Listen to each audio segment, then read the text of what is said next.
It is no secret that Melanie Martinez's music has always had a deeper storyline behind it.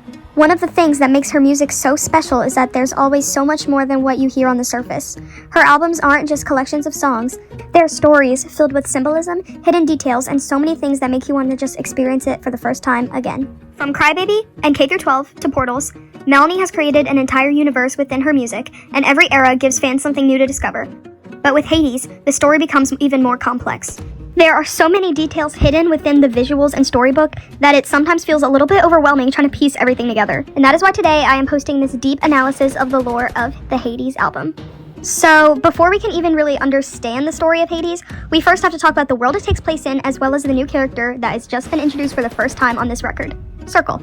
Circle's story begins in a hidden forest cult controlled by someone named Poddy, a man who disguises himself as a leader and protector while secretly running a horrifying system of exploitation. The cult is built around controlling children from a young age, raising them not as individuals but as future products. Circle is mistreated and experiences loneliness, so she finds a head of a toad and body of a bird. She stitches them together to make her friend Toady. Poddy's goal is to transform these children into profitable stars, eventually turning them into synths, as they call. He plans on using their identities, talents, and lives for his own financial and public gain.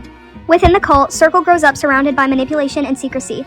Her mother becomes increasingly sick, slowly losing her ability to breathe and care for herself. Despite her worsening condition, Poddy refuses to contact the outside world because he knows that revealing the truth about the cult could destroy everything he created. With no one else willing to help, Circle becomes desperate. She steals Poddy's lifebox, which in this story a lifebox is kind of like a phone, and records herself pleading for someone to save her and her mother. Singing through her fear and desperation, the video spreads quickly, going viral and exposing Circle's existence to the outside world. When Poddy discovers what Circle has done, he sees her attempt to escape as a betrayal. So, instead of helping her, he violently punishes those around Circle to protect his secrets and ultimately takes away the last person she has left, her mother. Soon after, Circle is removed from the cult and falls into the hands of HADES Tech. Presenting Circle, our newest pop star out of HADES Tech. The organization connected to the same system of the control she was attempting to escape. At HADES Tech, Circle is introduced to Lyle, who presents her to Elowen, a robotic reconstruction of her mother created by memories and artificial intelligence. By recreating the person Circle loves most, HADES Tech manipulates her emotions and convinces her that they can give her a new life and a new purpose. They promise to make her the first truly successful human pop star in a world dominated by artificial synth performers. However, HADES Tech's intentions are not to save Circle, they want to own her. And it honestly kind of reminds me of the song Possession from the HADES album, just had to throw that in there. So through invasive technology, they begin rewriting her body and mind. They inject some sort of code, artificial systems into her, while slowly removing pieces of her humanity. Her memories, emotions, sense of identity, they all begin fading as she is transformed into the perfect manufactured celebrity they want to sell to the world.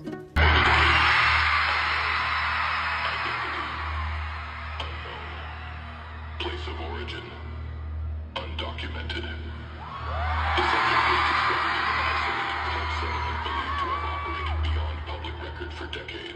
As Circle rises to fame, she becomes trapped inside another form of captivity. Elowen and Lyle control every part of her existence. Her appearance, her performances, forcing her into disturbing visuals, painful transformations, and scripted moments designed only to increase attention of the public eye. Although the world sees Circle as this successful star, she's slowly losing the person she once was before. During her career, Circle becomes fixated on Mandy Love, flawless synthetic star created to represent artificial perfection. Mandy becomes everything Circle feels she can never be. Admired, beautiful, seemingly untouched by suffering.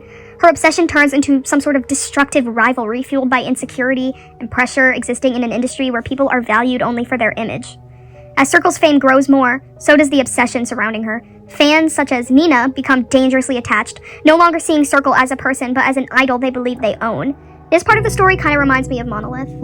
So her admiration crosses into obsession, reflecting the same system that destroyed Circle from the beginning, a world that consumes people for entertainment while ignoring their pain and human values.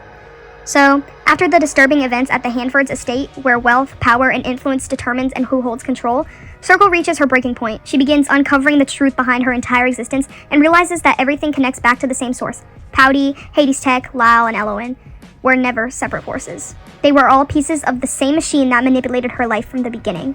Circle discovers that her entire journey was planned. From the moment Poddy raised her in the cult to the moment HADES Tech turned her into a star, she was never meant to be free. She was created to be used, controlled, and eventually discarded when she stopped being profitable. Consumed by rage and betrayal, Circle finally fights back. She kills Elowen and Lyle in an attempt to destroy the people who stole her life and regain control over herself.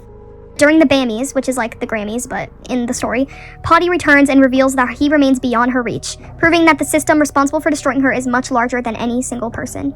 During her final performance, the audience obsession reaches a horrifying level.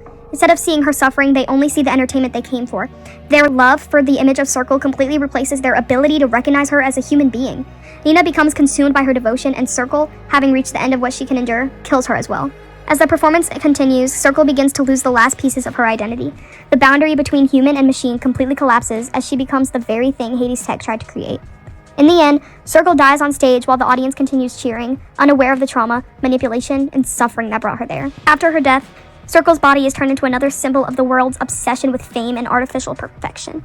Her remains are displayed for others to consume, showing that even after death, the system still treats her as an object rather than a person. Meanwhile, Potty still continues this cycle, choosing another child to manipulate and transform into the next synth, repeating the same abuse that destroyed Circle.